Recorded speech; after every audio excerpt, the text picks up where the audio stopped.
একটা YouTube channel যখন শুরু করা হয় তখন কিন্তু সেটাতে সাবস্ক্রাইবার থাকে না, যেই কারণে ভিডিও আপলোড করলে সেই ভিডিওতে কিন্তু ভিউজ আসে না। এই যে ভিডিওতে ভিউজ আসে না, এর কারণে কিন্তু একজন ইউটিউবার মানসিকভাবে ভেঙে পড়ে। এবার ব্যাপার হচ্ছে, ইউটিউব চ্যানেল নতুন যখন থাকে সেই চ্যানেলে ভিউজ আনার যে পথটা রয়েছে সেটা কি। আজকের এই ভিডিওতে আমি আপনাদেরকে সম্পূর্ণ একটা প্রসেস শেয়ার করব, যাতে আপনারা আপনার নতুন ইউটিউব চ্যানেলে ভিউজ নিয়ে আসতে পারেন।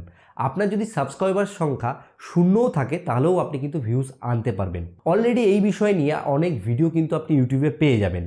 সেখানে বলা হয়েছে যে এই সেটিংসটিকে অন করলেই ইউটিউবে কিন্তু ভিউজ চলে আসবে। তো কোনো প্রকার সেটিংস অন করে কখনোই কিন্তু ভিউজ আসে না। ভিউজ আনার কিছু কিন্তু রুলস রয়েছে, সেই রুলসগুলোকে যদি আমরা ফলো করি তাহলে কিন্তু অবশ্যই ভিডিওতে ভিউজ আসবে। আজকের এই ভিডিওতে আপনাদেরকে সম্পূর্ণ প্রসেসটা শেয়ার করব।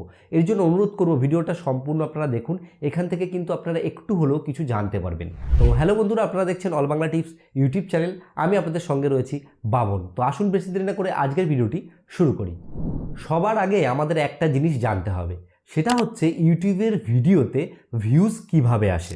দেখুন, যখন আমরা একটা ইউটিউব চ্যানেল নতুন স্টার্ট করি, স্টার্টিংয়ের দিকে কিন্তু আমাদের সাবস্ক্রাইবার সংখ্যা শূন্য থাকে।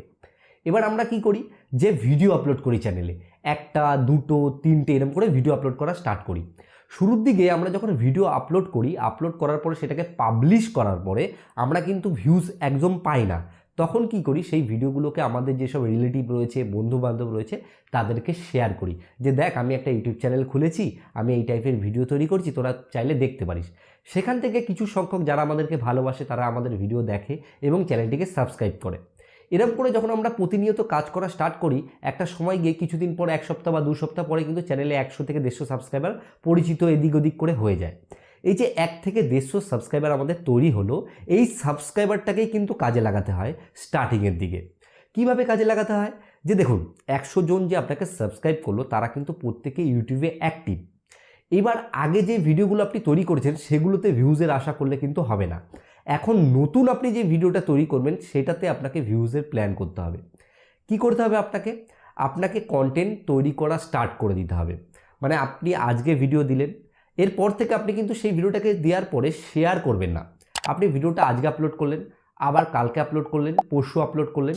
আপনি কনসিস্টেন্সি মেনটেন করে ভিডিওটা আপলোড করতে থাকবেন। এই ভিডিওটা আপনি মোটামুটি 30 দিন বা 50 দিন আপলোড করবেন, রেগুলার মেনটেন করে। মধ্যেখানে কোন কোন রুলস ফলো করবেন, যে দেখুন, অনেকেই বলে যে টাইটেল ভালো করে লিখতে হবে, ট্যাগ ভালো করে দিতে হবে, ডেসক্রিপশন ভালো করে দিতে হবে, ভালো করে থাম্বনেল বানাতে হবে। এগুলো তো আলাদা ব্যাপার রয়েছে। এগুলো আপনি যখন 30 থেকে 40টা ভিডিও তৈরি করবেন, আস্তে আস্তে আপনার মধ্যে কিন্তু এগুলো ডেভেলপ হবে। কারণ দেখুন, প্রথম দিন